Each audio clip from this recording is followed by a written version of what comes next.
రాకాలోకంకి స్వాగతం. ఈ కంటెంట్ మీకు నచ్చినట్టయితే లైక్ చేయండి, మీ బంధుమిత్రులకి షేర్ చేయండి. ఇప్పటివరకు సబ్స్క్రైబ్ చేసుకోకపోతే సబ్స్క్రైబ్ బటన్ని నొక్కండి, అదేవిధంగా బెల్ ఐకాన్ని కూడా నొక్కండి. మిత్రులారా, కొత్త సంవత్సరము 2025 అమెరికాకి దుర్వార్తను దుర్ఘటనను మోసుకొచ్చింది. అత్యంత భయంకరమైనటువంటి భీతావహమైనటువంటి దాడి న్యూ ఇయర్ సెలబ్రేషన్స్ జరుపుకుంటున్న వాళ్ళపైన జరిగింది.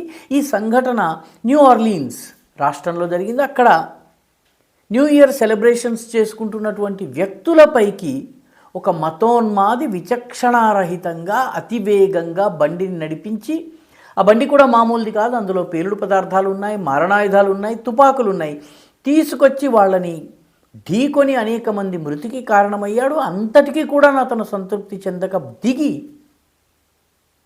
అతను తన దగ్గర ఉన్నటువంటి మారణాయుధంతో కాల్పులు జరిపాడు. అక్కడికక్కడ 10 మంది చనిపోయారు, 40 మంది గాయపడ్డారు. మరుసటి రోజు కంటే జనవరి 2 నాటికి చనిపోయిన వాళ్ళ సంఖ్య 15కు పెరిగింది. ఇది ఇంకా పెరిగే అవకాశం ఉంది. భయంకరమైన దుర్ఘటన. అయితే దురదృష్టం ఏంటంటే అమెరికా ఇప్పటికీ ఈ తరహా సంఘటనలు వీటి గురించి చూపించాల్సినటువంటి జాగరూకత చూపించలేదు. ఎందుకంటే ఇప్పటికే యూరోప్లో, జర్మనీ కావచ్చును, మిగతా అనేక ప్రాంతాల్లో క్రిస్మస్ నుంచి న్యూ ఇయర్ వరకు జరిగినటువంటి సెలబ్రేషన్స్ పైన మతోన్మాదులు దాడి చేశారు. మతపరమైనటువంటి నినాదాలు చేసుకుంటూ రావడము, అక్కడ సెలబ్రేషన్స్ చేసుకుంటున్న క్రిస్మస్ సెలబ్రేషన్స్ చేసుకుంటున్న వాళ్ళపైన దాడి చేయటము, ఇది జర్మనీలో జరిగింది, మిగతా ప్రాంతాల్లో జరిగింది. జర్మనీలో పరిస్థితి ఏ రకంగా వచ్చిందంటే బహిరంగ ప్రదేశాల్లో క్రిస్మస్ జరుపుకోవడానికి కూడా స్థానికులు భయపడేటటువంటి పరిస్థితి వచ్చింది. సో అటువంటి సంఘటన న్యూ ఇయర్ సెలబ్రేషన్లో అమెరికాలో జరగదని అమెరికా ఊహించటము మొట్టమొదటి పొరపాటు. రెండవది, ఈ సంఘటనకు పాల్పడ్డటువంటి వ్యక్తి పేరు షంషుద్దీన్ జబ్బార్. ఈ Shamshuddin Jabbar second generation American. ఇతను పుట్టిందే టెక్సస్లో. ఫ్లాలెస్ మంచి అమెరికన్ ఇంగ్లీష్ మాట్లాడుతున్నాడు. అతను రియల్ ఎస్టేట్ ఏజెంట్గా పనిచేశాడు. తర్వాత అమెరికన్ ఆర్మీలో కూడా పనిచేశారు. అమెరికన్ ఆర్మీలో ఐటీ, తర్వాత హెచ్ఆర్కి సంబంధించిన వింగ్స్లో పనిచేశారు. అంటే అమెరికన్ జీవన విధానానికి అడాప్ట్ అయినటువంటి వ్యక్తి. ఒక తరం గడిచింది అంటే అమెరికన్ పద్ధతులకు అడాప్ట్ అయినటువంటి వ్యక్తి. రెండవది, ఆర్మీలో సర్వ్ చేశాడు అంటే ఎంతో పరీక్షలు జరిగితే తప్ప ఆర్మీలోకి వెళ్ళడం కుదరదు. ఇన్ని క్వాలిఫికేషన్స్ ఉండి రియల్ ఎస్టేట్ ఏజెంట్గా అందరికీ తెలిసినటువంటి వ్యక్తి ఈ ఘాతుకానికి పాల్పడ్డాడు. అతను ఐసిస్తో సంబంధం ఉన్నటువంటి వ్యక్తి కావడం ఇంకా ప్రమాద సూచిక, అదొక ప్రమాద సూచనగా భావించాలి. ఎందుకంటే సెకండ్ జనరేషన్ వ్యక్తి కూడాను, రెండవ తరానికి చెందినటువంటి వ్యక్తి కూడాను మతోన్మాదపు గొడుగు నీడకు వస్తున్నాడు, రాడికలైజ్ అవుతున్నాడంటే ఇది అమెరికా ఆందోళన చెందాల్సినటువంటి విషయం. అంటే అమెరికన్ వే ఆఫ్ లైఫ్ అతని మతాన్ని, అతని మత విధానాన్ని, మతోన్మాదాన్ని ఏమాత్రము ప్రభావితం చేయలేకపోయింది. న్యూ ఇయర్లో కేవలం ఇదొక్కటే కాదు, మరో 2 సంఘటనలు జరిగినాయి. లాస్ వెగాస్లో పేలుడు పదార్థాలు నింపినటువంటి ట్రక్ ఒకటి ట్రంప్ టవర్స్ దగ్గరకు వచ్చి అక్కడ పేలింది.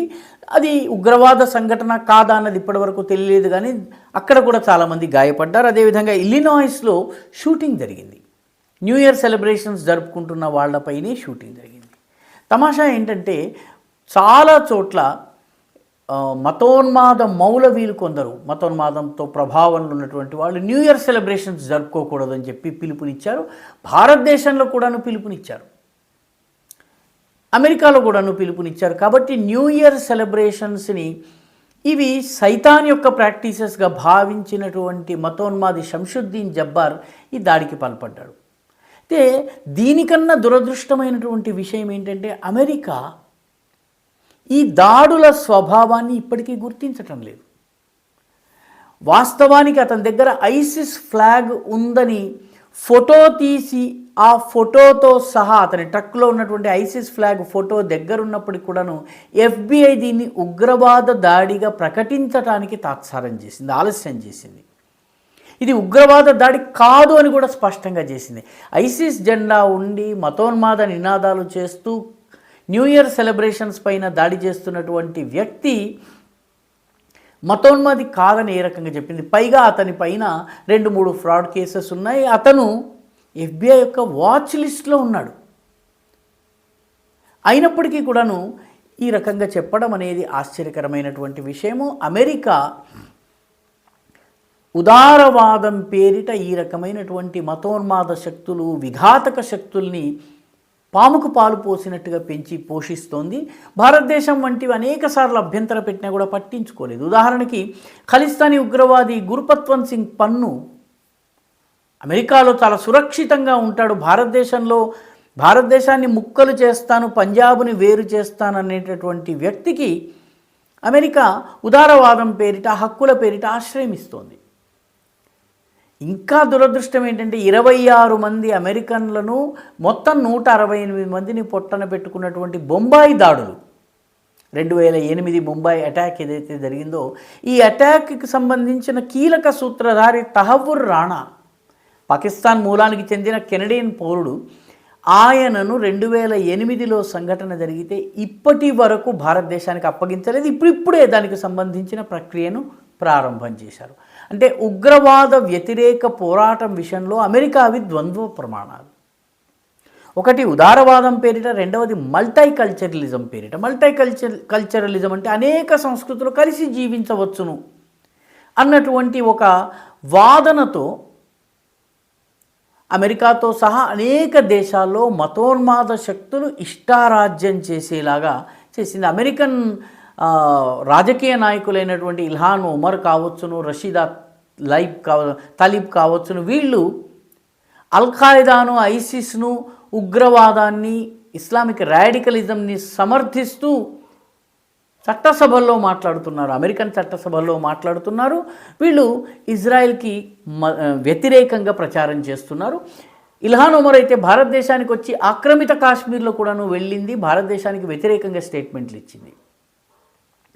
సరిగ్గా ఈ దాడి జరిగిన సమయంలోనే, సరిగ్గా ఈ ఇలినాయిస్ దాడి, న్యూ ఓర్లిన్స్ దాడి ఇవన్నీ జరుగుతున్నటువంటి సమయంలోనే మ్యాన్హటన్లో అనేక ప్రాంతాల్లో పాలెస్టీనాకి మద్దతుగా రంగంలోకి దిగుతున్నట్టుగా పెద్ద సంఖ్యలో రోడ్ల మీదకు రావడము, మతోన్మాదులు రావడము, గ్లోబలైజ్ ఇంటిఫాడా అంటే తిరుగుబాటును ప్రపంచీకరించండి, మొత్తం ప్రపంచం అంతా కూడా తిరుగుబాటు తీసుకున్నాండి అని అమెరికా వీధుల్లో ఊరేగింపు జరుగుతోంది.